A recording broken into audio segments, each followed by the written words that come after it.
Do you find yourself always responding to provocation from your ex? Do their emails to you cause you to have a panic attack? Do you believe that if you don't respond, it automatically means that what they're saying is true?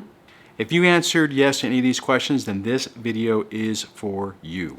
Today on Dad Surviving Divorce, we are going to talk about why we take the bait and talk about ways to discuss this and to deal with this. Hi, I'm Duane and this is Dad Surviving Divorce. If you want to learn how to get your life back, break the cycle of abuse, strengthen your relationship with yourself and your kids, start right now by hitting the subscribe button, ring the bell notification so you don't miss a thing. All right, so the first question on this is, why in the world do we even take the bait? Why do we take the bait? When you are provoked and attacked, even verbally, this isn't even if it's physically, we all typically, most of the time, revert to the fight response. Sure, there are other responses. You have fawn, where you just go along with what happens. You flight, where you run away, or you freeze, where you just don't do anything.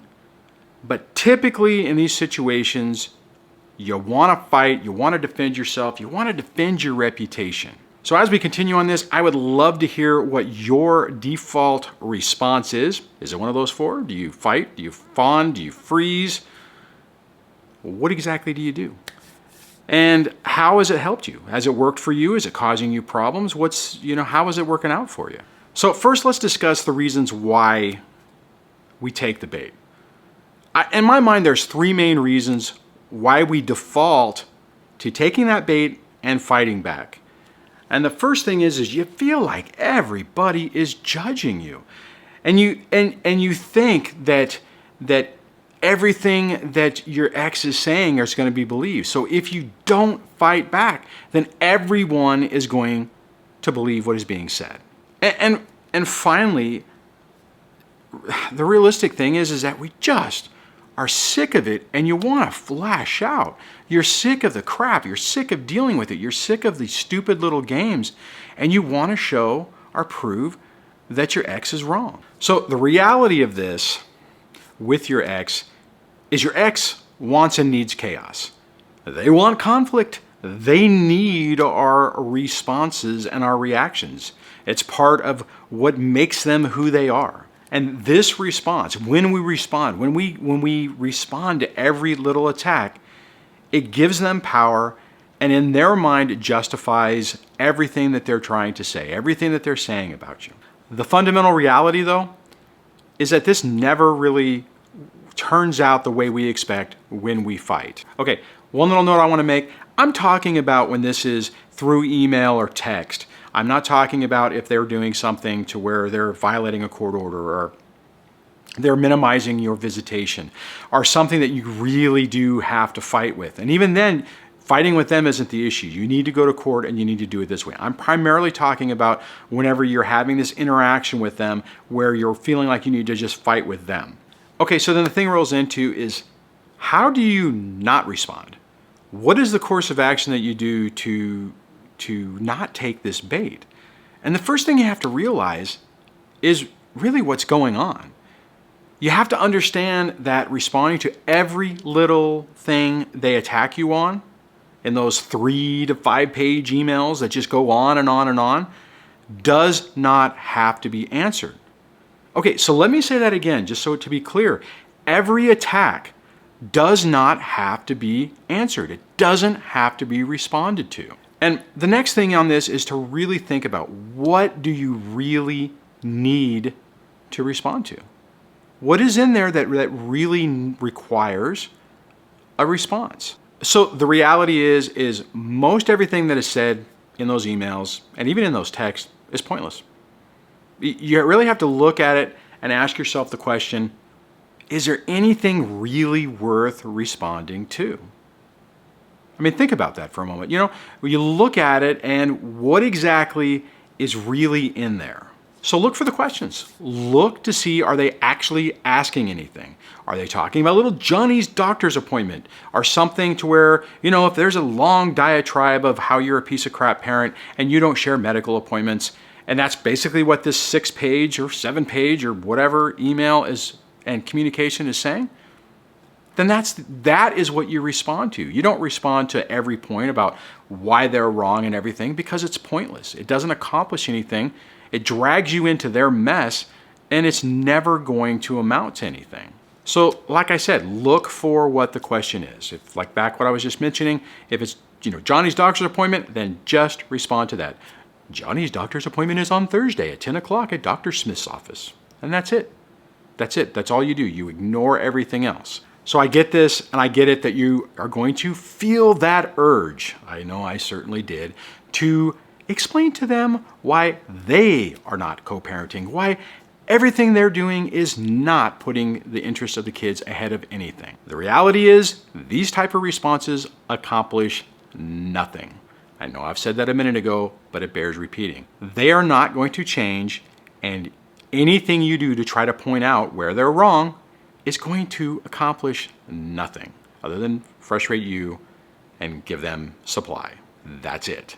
And the really bad part is when you get into these games with them, it has the potential side effect of making it look like you are actually part of the problem instead of the solution. Okay, so let's talk about the fundamental realities of this. And the first one on this is the only thing that you can control is yourself. That's the only thing. You are not going to be able to control your children, your ex, or any flying monkey or anybody else. You have the power to control your actions and your decisions. You have the ability to decide if you are going to go down that rabbit hole or if you're going to choose a better way. I know that I many times chose to go down the rabbit hole and went down that road, and it accomplished zero. The reality is not reacting to them is slowly going to take their power away and transfer it back to you. Okay, I do need to mention one little minor, major cautionary note about doing all of this, if you're doing this. And basically everything I've been talking about is really part of my hybrid no contact technique. And the thing is when you start to back away from your toxic ex, there's going to be a period of time where things will calm down, but then they're going to realize that they're starting to lose control. And after that little bit of calm, things most often ramp up. I need to mention this because oftentimes people, they implement this type of technique, it starts working for them, and then everything kind of goes out the window and starts getting really crazy, and they're like, whoa, what happened? This has gotten worse. Oh my God, it's worse. Well, that's because as your ex starts to lose control, as they start to lose their ability to get you to respond and react, they are going to try and ramp things up and try to get you to do that. So this initially starts out with more verbal attacks directed at you. Then it's going to probably move into topics about your children. And then it typically rolls into where they start doing things to your kids. We're not even talking to you about the kids, but they're doing things to your children. And then your kids are telling you, which is going to try to get you to respond. I mean, think about it. It's the same thing. But now what they're doing is they're doing something stupid with the kids, and they're trying to provoke you to get you to send that long 3-page email on why they are, be a bad parent and why they are not co-parenting and not putting the kids ahead. It's another bait, and it's another trap. The thing is, just expect that and continue to not react. Continue to follow that same technique. I mean, unless it is something super critical that you need to respond to, and most of the time it isn't. So just keep that in mind. I don't know how, and I say that because it is so easy for us to go, oh my God, this is so important. I have to. This is stupid what's happening with the kids, so I must reach out and do that. It's sometimes we like look for those justifications for us to do that. Please really consider doing it. Sometimes we have to, but really take a pause before you do that. And I would say it's like, are you willing to take this to court? If something happens, are you willing to go back to an attorney, pay money to try to resolve it? If the answer is no, don't respond because it's a trap. It will calm down after a while. Bottom line to all this is you get to decide how you're going to respond and if you're going to take the bait. They cannot force you to do anything. You have to make that choice. The more you understand this, the more you realize this, it really empowers you to not take the bait and really focus on what you need to and only respond to the things that you really absolutely need to. All right, I'm gonna wrap this up. If you found value in this video, please consider giving it a like. If you know somebody who could use it, please consider sharing. It could help somebody to figure out what they're doing.